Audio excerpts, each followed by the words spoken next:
আল্লাহ তাআলার নৈকট্যশীল বান্দা হলো তারা, খাঁটি ঈমানদার যারা। আল্লাহর নৈকট্যশীল বান্দায় পরিণত হতে হলে, আল্লাহর প্রিয় বান্দা হতে হলে আপনাকে ঈমানদার হতে হবে।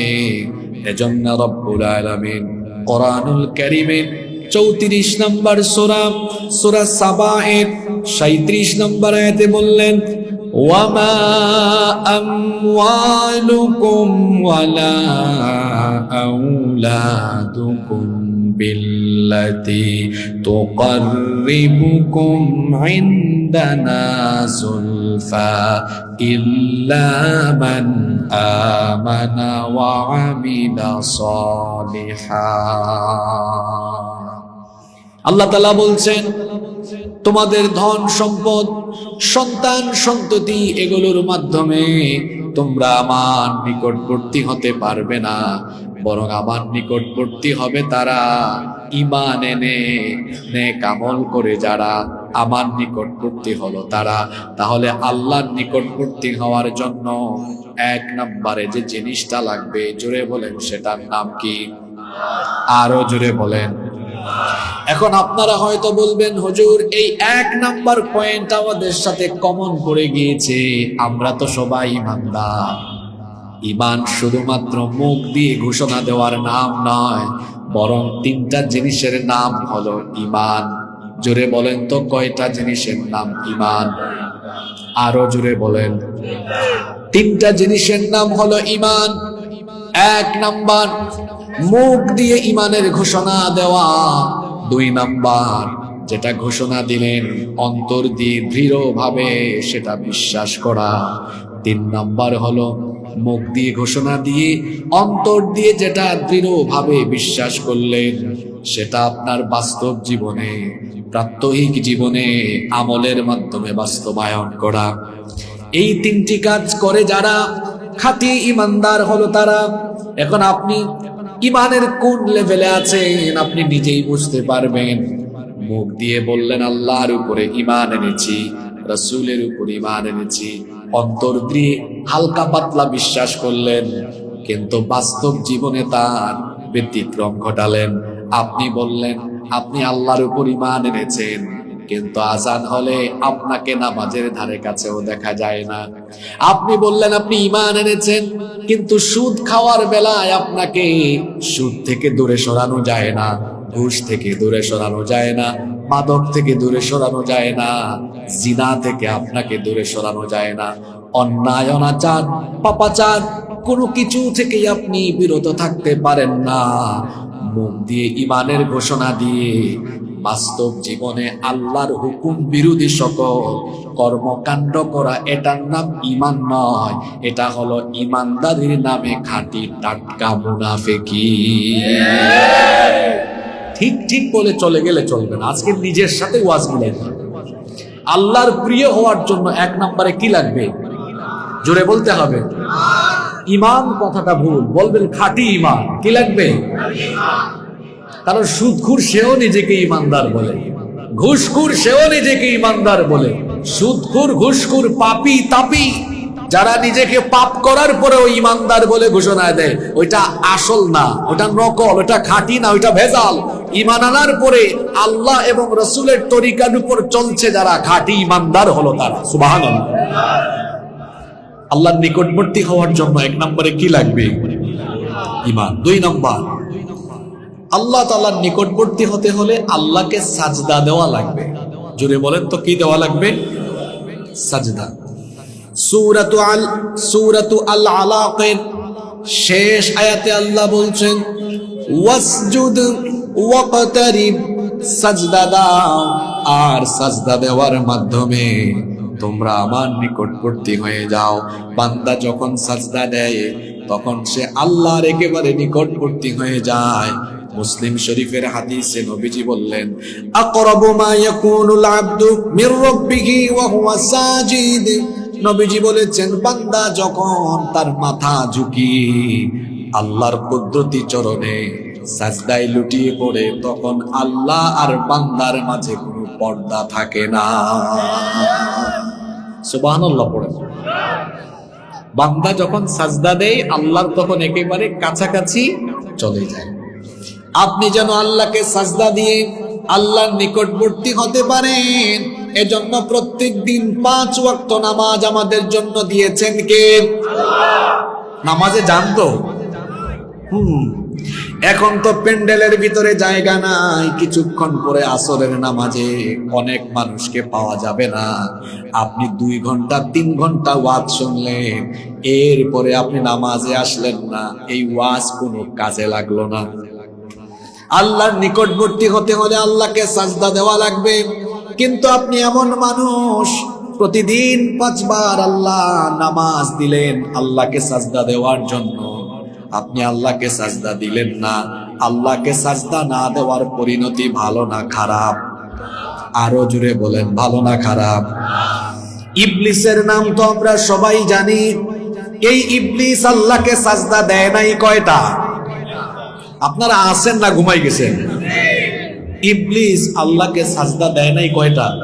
মাত্র মাত্র মাত্র মাত্র যুবকরা তোমাদের কি হয়েছে?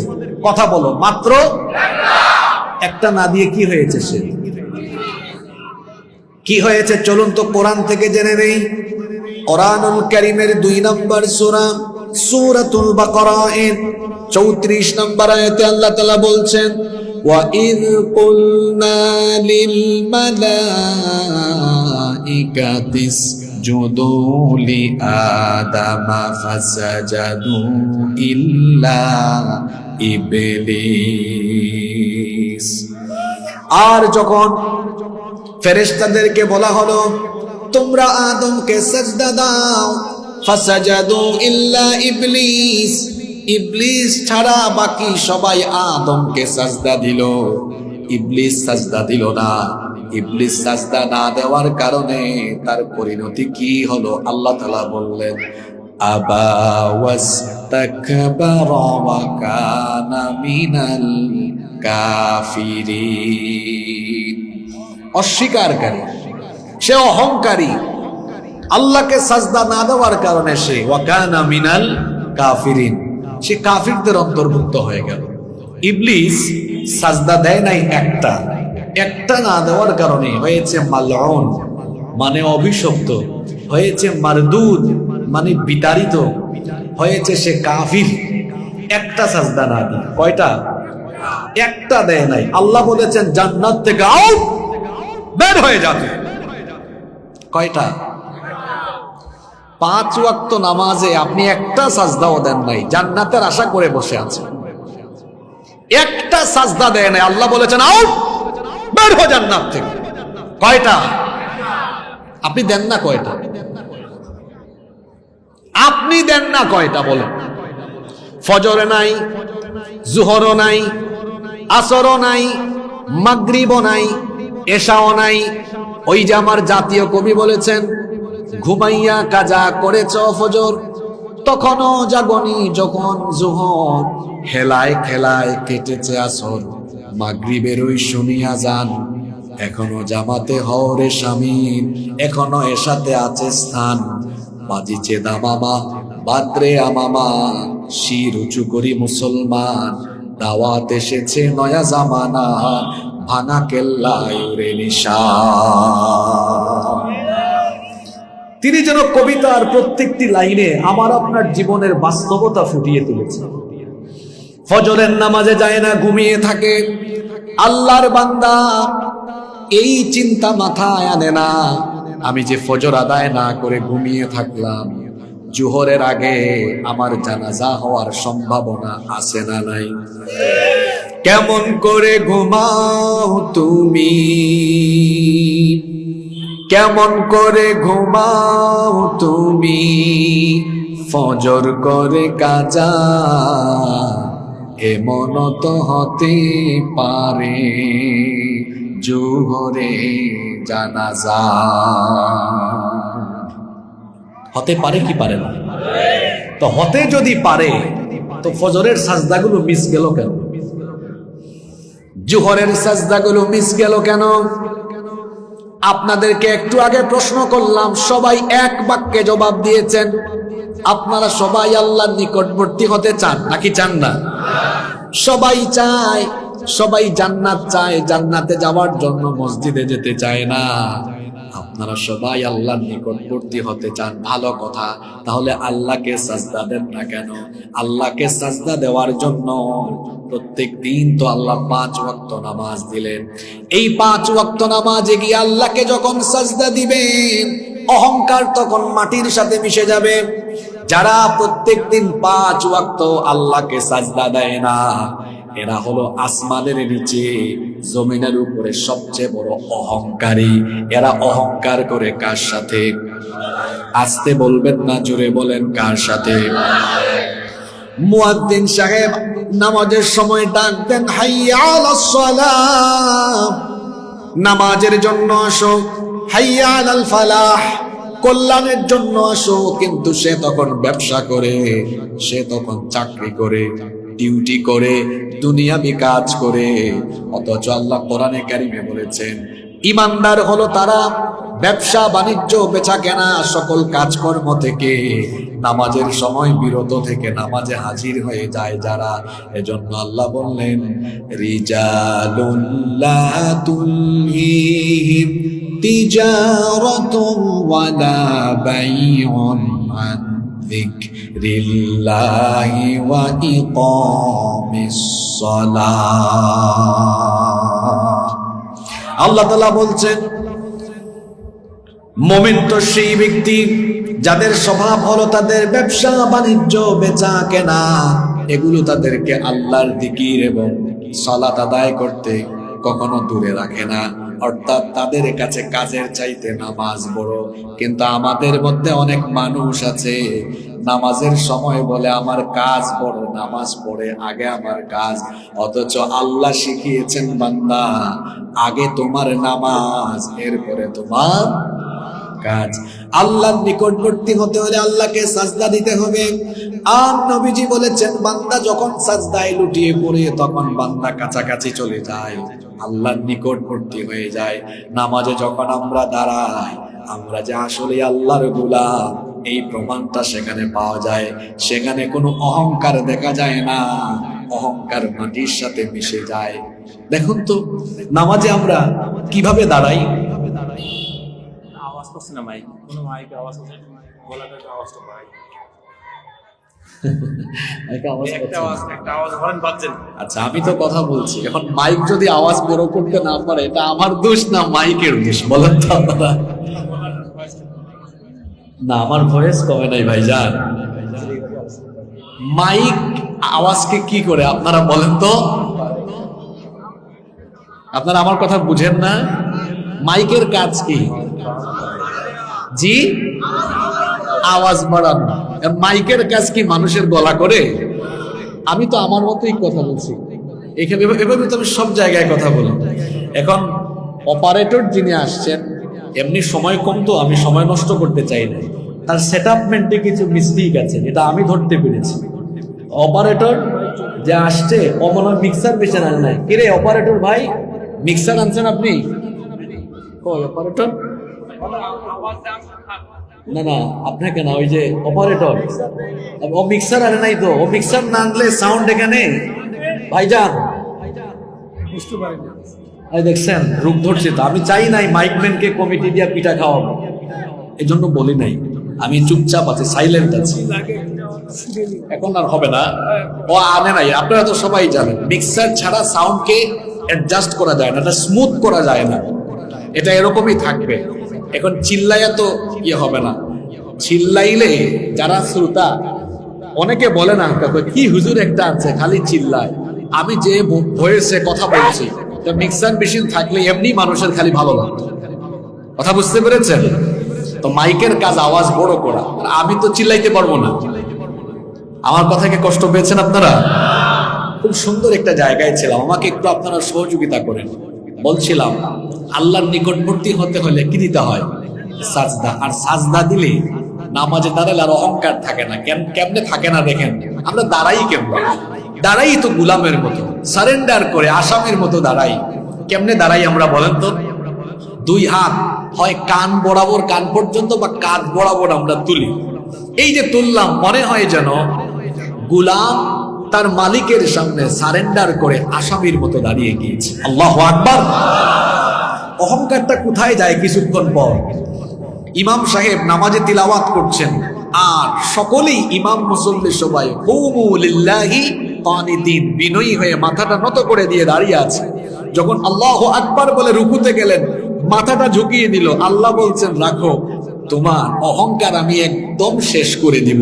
কিছুক্ষণ পরে যখন ইমাম সাহেব আল্লাহু আকবার বলে সবাইকে নিয়ে সাজদায় যান, তখন আমাদের কপাল, নাক, যে কপাল, নাক, মাথা উঁচু করে জমিনে হাঁটাহাঁটি করি, সাজদার সময় কপাল, নাক একেবারে নত করে দিয়ে আল্লাহর কুদরতি চরণে আমাদের মাথা লুটিয়ে পড়ে। সুবহানাল্লাহ। অহংকার থাকে? আর জোরে বলেন, থাকে? থাকে না। এজন্য নবীজি বলেছেন, বান্দা যখন নামাজে সাজদায় লুটিয়ে পড়ে, তখন সে আল্লাহর একেবারে কাছাকাছি চলে যায়। আল্লাহর নবী বলেছেন, যখন তুমি আল্লাহর কাছাকাছি চলে যাও, তখন তুমি আল্লাহর কাছে বেশি বেশি চাও, বেশি বেশি দোয়া করো। এটা বুঝাবার জন্য আপনাকে একটা এক্সাম্পল দেই, উদাহরণ দেই। প্রধানমন্ত্রী অথবা রাষ্ট্রপতির সাথে আমার আপনার মতো মানুষ কি চাইলেই দেখা করতে পারবে? মনে করেন স্বরাষ্ট্রমন্ত্রী, তিনি এই বেনাপুলের এই শাদীপুরে হঠাৎ করে আসলেন, তো আপনারা যদি ওনার কাছাকাছি যাওয়ার সুযোগ পান, তখন কি আপনাদের দাবি দাওয়াগুলো সাথে সাথে তুলে ধরবেন না? ধরবেন। যখন মানুষ কোনো বিশিষ্ট জনের কাছে যায়, তার দাবি দাওয়া তখন তুলে ধরে। এখন আল্লাহর চাইতে তো বড় কেউ নাই। আমি যখন সাজদায় আল্লাহর কাছাকাছি চলে যাচ্ছি, এই সময়টাই তো আমার চাওয়ার সময়, ঠিক কি না? এজন্য নবীজি বলেছেন, ফাকফিরু ফীহি দুআ, সাজদার সময় যেহেতু তুমি আল্লাহর কাছাকাছি চলে যাও, তখন তুমি আল্লাহর কাছে বেশি বেশি দোয়া করো। কারণ সাজদার সময় বান্দার দোয়া যিনি কবুল করেন, জোরে বলেন, তিনি কে? আল্লাহর নবী যখন সাজদায় যেতেন, তখন তিনি দোয়া পড়তেন, আল্লাহুম্মা গফিরলি যামবি কুল্লাহ দিক্কাহু ওয়া জিল্লাহু ওয়া আউওয়ালাহু ওয়া আখিরাহু ওয়া আলানিয়াতাহু ওয়া সিররাহু। আমরা সাজদায় গেলে তাড়াহুড়া করি, আমরা সাজদায় যাওয়ার পরে কত তাড়াতাড়ি সাজদা দিব সেই চেষ্টা করি। আর আল্লাহর নবী সাজদার মধ্যে দোয়া করতেন, আমরা শুধু করি সুবহান রাব্বিয়াল আলা, এতটুকু শুদ্ধ করে বলি না? বুঝেন নাই? কিছু কিছু মানুষ রুকু সাজদা এত তাড়াতাড়ি দেয়, এত দ্রুত দেয়, দেখলে মনে হয় যেন এত নামাজ না, মনে হয় যেন দেশি মুরগি চালের দানা যেভাবে ঠুকর ঠুকর দিয়ে খায়, ঠিক ওই স্টাইলেই রুকু সাজদা দ্রুত গতিতে হচ্ছে। এরকম আছে না? আল্লাহর নবী বলেছেন, আসওয়াউস সারিকা আল্লাযী ইয়াসরিকু মিন সালাতিহি, সবৃষ্ট চোর হলো যে নামাজের মধ্যে চুরি করে। সবচেয়ে নিকৃষ্ট চোর হলো নামাজ চোর। সাহাবীরা তখন বললেন, ওয়া কাইফা ইয়াসরিক সালাতাহু ইয়া রাসূলুল্লাহ, সবাই পড়েন সাল্লাল্লাহু আলাইহি ওয়াসাল্লাম, নামাজ আবার চুরি করে কেমনে? নামাজ চোর কারা? আল্লাহর নবী বললেন, নামাজ চোর হলো তারা নামাজে রুকু এবং সাজদার মধ্যে তাড়াহুড়া করে যারা। রুকু সাজদায় তাড়াহুড়া করে যারা, কি চোর তারা? জোরে বলেন। আমরা কি তাড়াহুড়া করব? তাড়াহুড়া করবেন না, ধীরে স্থির ভাবে সাজদা দেন। এটা তো আনন্দের ব্যাপার, মজা লাগার ব্যাপার। আমি সাজদায় গেলাম, আমার আল্লাহর কাছে চলে গেলাম, এটা তো বান্দা হিসাবে আমার কাছে বড় ভালো লাগার ব্যাপার, কারণ আমি আমার আল্লাহর কাছাকাছি চলে গেলাম। সুবহানাল্লাহ। আপনি যেন আল্লাহর কাছাকাছি যেতে পারেন, আল্লাহর প্রিয় বান্দা হতে পারেন, সেজন্য 5 ওয়াক্ত নামাজে সাজদার ব্যবস্থা যিনি করেছেন তিনি কে? আল্লাহর নিকটবর্তী হতে হলে 2 নম্বরে কি বলেছি? আল্লাহকে কি দেওয়া লাগবে? সাজদা দেওয়ার জায়গা কোথায়? জোরে বলেন। নামাজ। সাজদার জায়গা কোথায়? নামাজ। এই নামাজের খবর নাই। ইবলিস একটা সাজদা দেয় না, কাফির হয়েছে। একটা না দিয়ে আপনি কয়টা দেন না? আল্লাহর নবী বলেছেন, মান তারাকা সলাতা মুতাআম্মিদান ফাকাদ কাফারা জিহারান, যে ব্যক্তি ইচ্ছে করে নামাজ ছেড়ে দিল সে সরাসরি আল্লাহর সাথে কুফরি করলো। নামাজ ছেড়ে দেওয়া মানে হলো আল্লাহর সাথে কুফরি করা। পায়ে ধরে বলে যাচ্ছি, আজান হলে নামাজ আদায় না করে অন্য কোনো কাজে লিপ্ত থাকবেন না, কারণ ইসলামের সবচাইতে বড় ইবাদতের নাম হলো নামাজ। সবচেয়ে বড় ইবাদত কি? জোরে বলেন, আরো জোরে বলেন। ইসলামের সবচেয়ে বড় ইবাদত হলো, আল্লাহর নবী বলেছেন, যার মধ্যে নামাজ নাই তার মধ্যে ঈমানই। আমাদের দেশে অনেক মানুষ আছে বলে, হুজুর নামাজটা ঠিক মতো পড়তে পারি না, কিন্তু আমার ঈমান ঠিক আছে।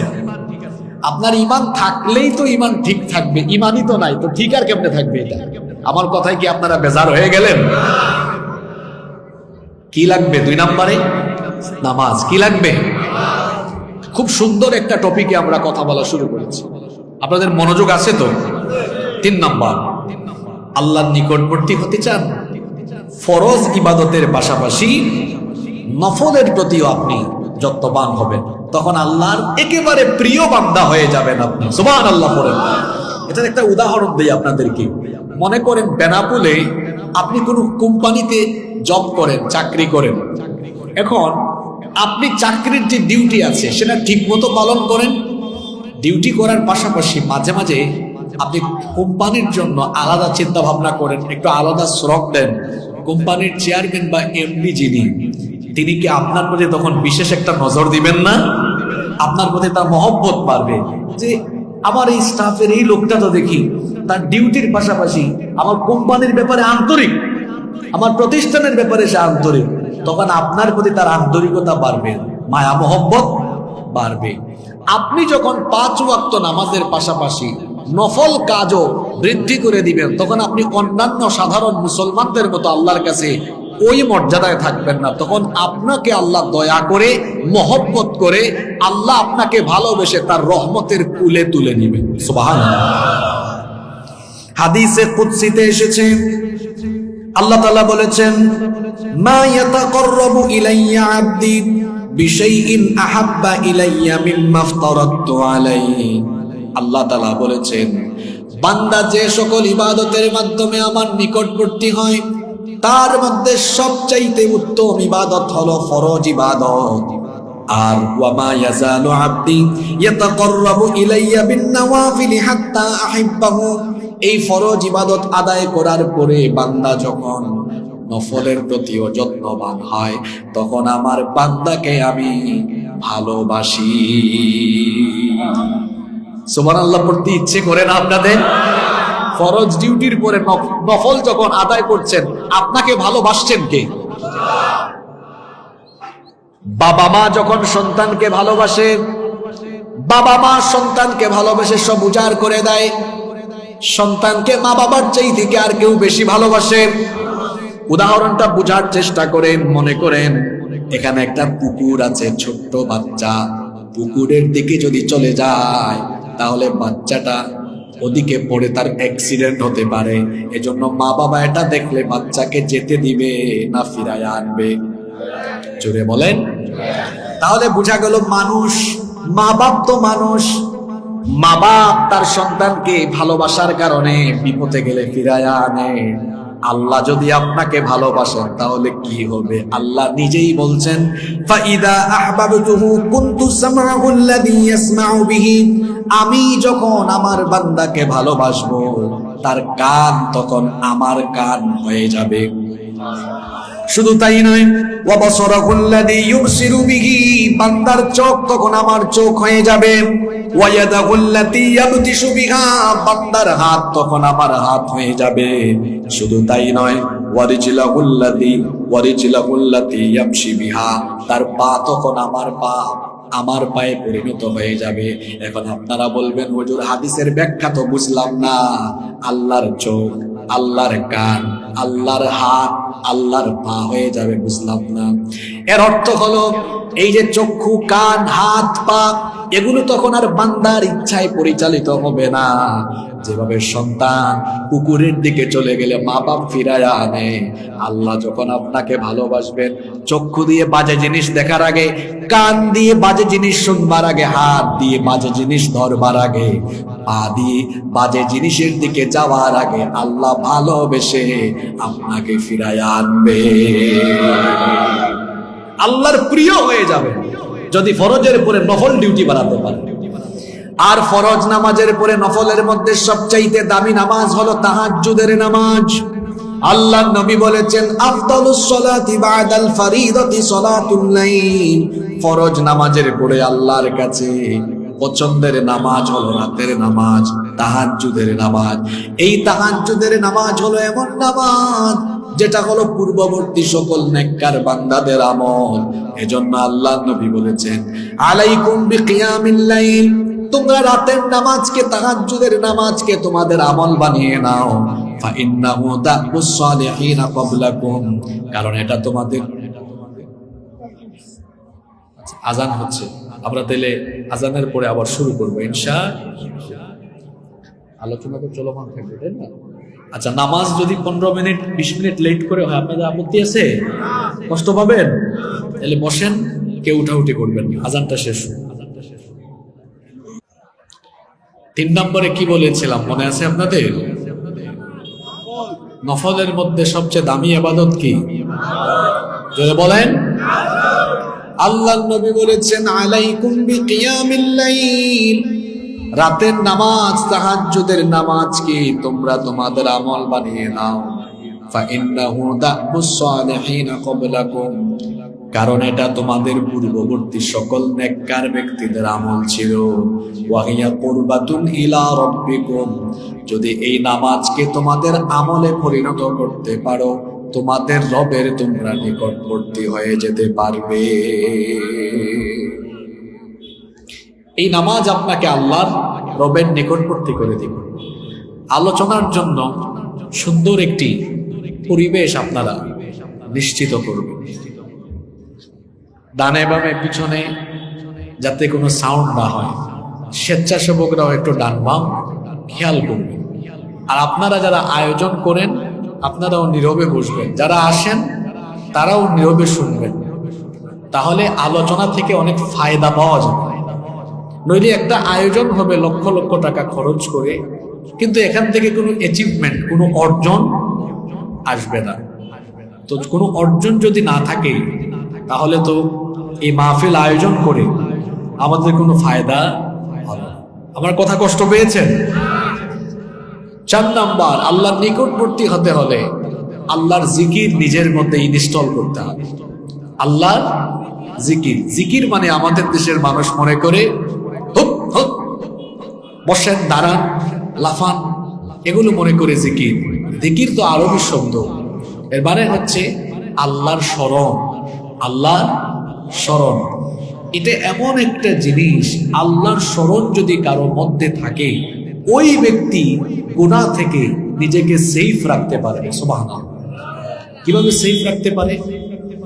হাতের মধ্যে মোবাইল আছে, গভীর রাতে একা রুমে, এখন সে চাইলে আজে বাজে জিনিস দেখতে পারে, পর্নোগ্রাফি দেখতে পারে, নাটক বা সিনেমা দেখতে পারে।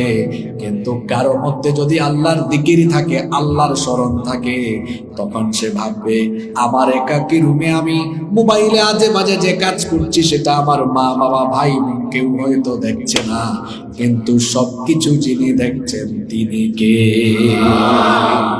আল্লাহর জিকির নিজের মধ্যে থাকলে বান্দা কখনো বিপথে যাবে।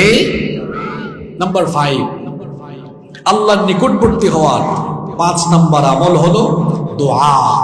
দোয়ার মাধ্যমে অসাধ্য সাধ্যের ভেতরে চলে আসে।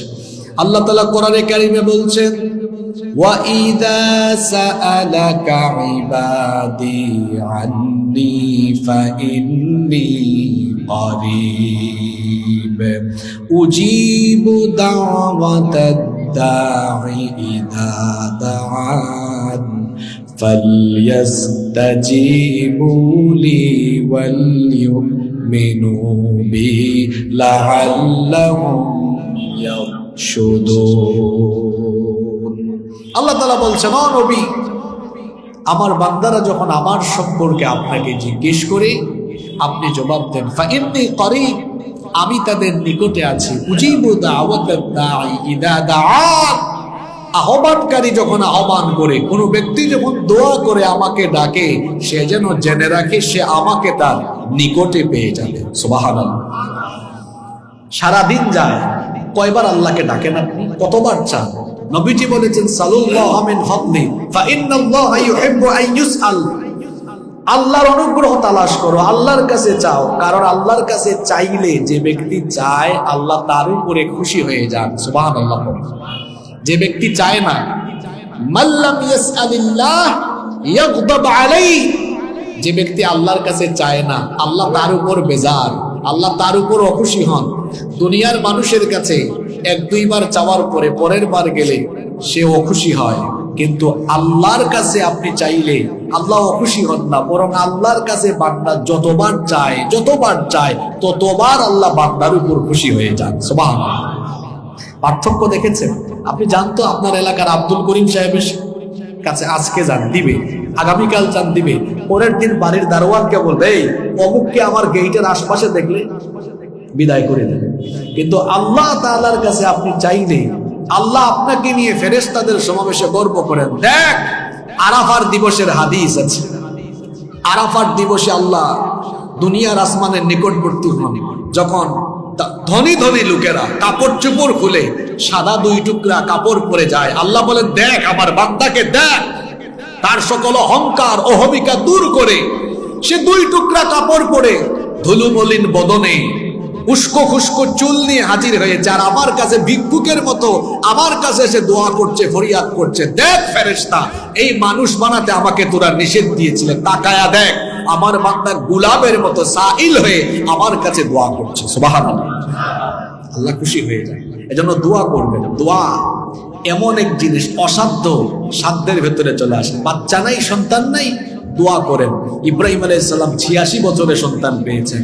জাকারিয়া আলাইহিস সালামের বন্ধা স্ত্রীর ঘরে সন্তান হয়েছে। বন্ধা নারী তো সন্তান জন্ম দিতে অক্ষম, দোয়ার মাধ্যমে সেটাও সম্ভব হয়েছে। আপনি অসুস্থ, আইয়ুব আলাইহিস সালাম 18 বছর অসুস্থ, দোয়া করেছেন, আল্লাহ সুস্থ বানিয়ে দিয়েছেন। কি বিপদে পড়েছেন বলেন আপনি? ইউনুস নবী তো মাছের পেটের ভেতরে বিপদে পড়েছিলেন, দোয়া করেছেন, আল্লাহ সেখান থেকে তাকে উদ্ধার করে দিয়েছেন। সুবহানাল্লাহ। এজন্য বেশি বেশি চাইতে হবে কার কাছে? আল্লাহর কাছে।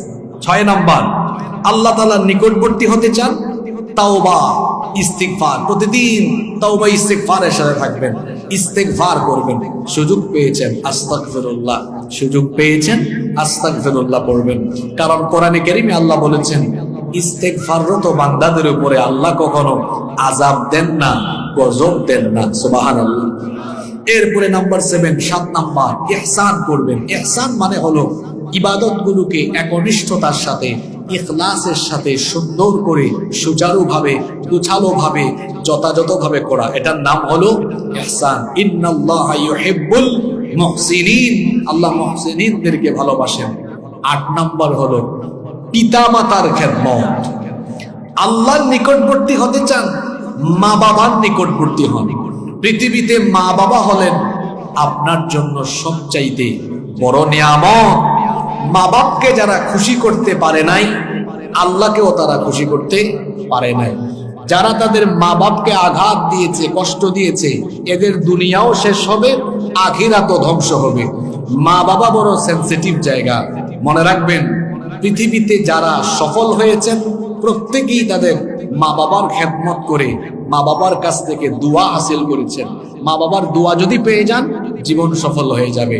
যুবক ভাইদেরকে বলবো, খবরদার মা বাবার সাথে বেয়াদবি করবেন না, মা বাবার সাথে সুন্দর আচরণ করবেন।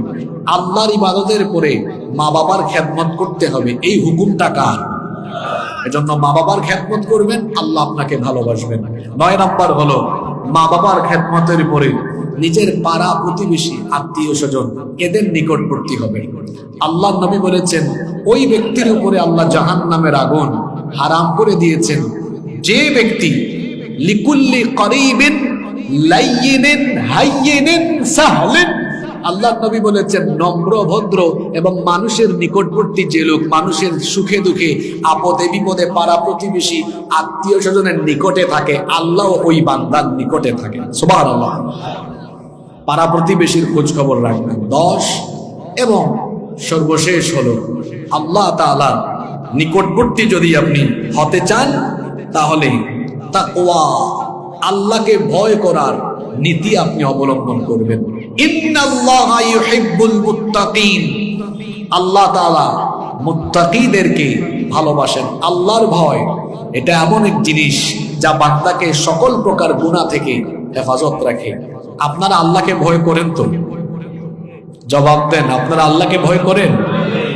তা আল্লাহকে ভয় করলে নামাজে যান না কেন? আল্লাহকে ভয় করলে সুদ খান কেন? আল্লাহকে ভয় করলে ঘুষ খান কেন? আল্লাহকে ভয় করলে যুবক ভাইয়েরা মোবাইল হাতে নিয়ে বাজে ভিডিও দেখো কেন? আল্লাহকে ভয় করলে জিনা করো কেন?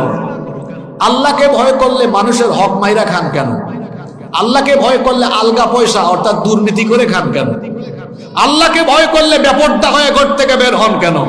তার মানে মুখ দিয়ে বলেন আল্লাহকে ভয় করেন, কিন্তু বাস্তব জীবনে আল্লাহর নাফরমানি করে শয়তানের গোলামি করেন। আল্লাহকে কেন ভয় করবেন? কারণ কেউ যেটা জানে না, কেউ যেটা দেখে না, সেটা জানেন এবং দেখেন কে? আমার মনের খবর আপনি জানেন? জানেন না। আপনার মনের খবর আমি জানি? আপনার মনের খবর আমি জানি না, আমার মনের খবর আপনি জানেন না। কেউ কারো মনের খবর না জানলেও সকলের দিলের খবর যিনি জানেন তিনি কে? কেউ যেটা দেখে না আল্লাহ সেটা দেখেন, কেউ যেটা শুনে না আল্লাহ সেটা শোনেন, কেউ যেটা জানে না আল্লাহ সেটা জানেন। এজন্য সর্বাবস্থায় দিবানিশি 24 ঘন্টা যার ভয় অন্তরে থাকা লাগবে, জোরে বলেন তিনি কি? সংক্ষিপ্ত সময়ে আল্লাহর নৈকট্যশীল বান্দা হওয়ার, নিকটবর্তী হওয়ার কয়টা আমল বলেছি? এই 10টা আমল করতে পারলেই আপনাকে আল্লাহর প্রিয় বান্দা হিসাবে আল্লাহ কবুল করে নেবেন। কয়টা আমল বলেছি? এই 10টা পয়েন্ট কার মনে আছে? মাশাআল্লাহ, মাশাআল্লাহ। দেখি সাদা পাঞ্জাবি ভাই, তুমি বলো তো একটু।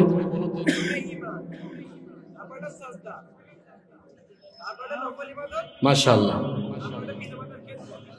মাশাআল্লাহ, মাশাআল্লাহ। আল্লাহর জিকির, ইস্তিগফার, তারপরে এই ভাই ভালো করে শুনছে, ইহসান, মা বাবার খেদমত, পাড়া প্রতিবেশীর খোঁজ খবর রাখা, তারপরে তাকওয়া। মাশাআল্লাহ। দোয়া, দোয়া, দোয়া বাকি গেছে। মাশাআল্লাহ বলেন। এই যে কয়েকজন ভাই, এরা বেশি মনোযোগী ছিল, এটা তার প্রমাণ। এদেরকে কেন জিজ্ঞেস করেছি জানেন? সেটাও বলে দিয়ে যাই শেষ মুহূর্তে। আমরা যখন ছাত্র ছিলাম, মাদ্রাসায় পড়তাম, ইউনিভার্সিটিতে পড়তাম, কিছু কিছু স্যার ছিলেন খুব সাংঘাতিক। জিজ্ঞেস করতেন, এই তোমরা বুঝছো?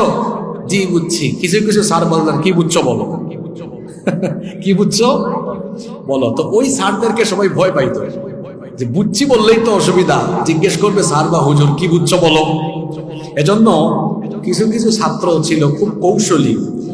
ক্লাসের যে পিরিয়ড থাকে 45 মিনিট, 44 মিনিট পর্যন্ত বলে বুঝি নাই, 45 মিনিটে গিয়ে বলে বুঝছি। তো এখানে মাহফিলে কেন জিজ্ঞেস করি, এটা আজকে না, আমি প্রায় জায়গায় এটা জিজ্ঞেস করি এই কারণে, এতে করে যারা মানুষ আসেন বুঝা যায় যে কারা বসে বসে বাদাম খায়, কারা ডানে বামে তাকায়, আর কারা কারা রিয়েল শ্রোতা। এই যে আমার ভাই বলতে পারলো 10টা পয়েন্ট, তার মানে সে আজকের আলোচনা এসে তার লাভ হয়েছে, লস হয় না। সে কিছু আমল শিখে গিয়েছে। এটা দিয়ে আপনাদেরকে শিক্ষা দিতে চাইলাম, ভবিষ্যতে যত জায়গায় মাহফিলে যাবেন, সেমিনারে যাবেন, জুমার দিনে হুজুরের বয়ান শুনবেন, দিলের কান দিয়ে শুনবেন, যাতে এই ভাইয়ের মতো আলোচনার শেষে পুরা আলোচনা বলতে না পারলেও সামারিটুকু খোলাসা যেন আপনি বলতে পারেন। তাহলে দেখবেন ইলিম থাকলে আমলে পরিবর্তন আসে। আমার দেশে অনেক মানুষ বলে না, এত ওয়াজ হয় আমল হয় না কেন? কারণ ওয়াজের বেশিরভাগ শ্রোতা অমনোযোগী।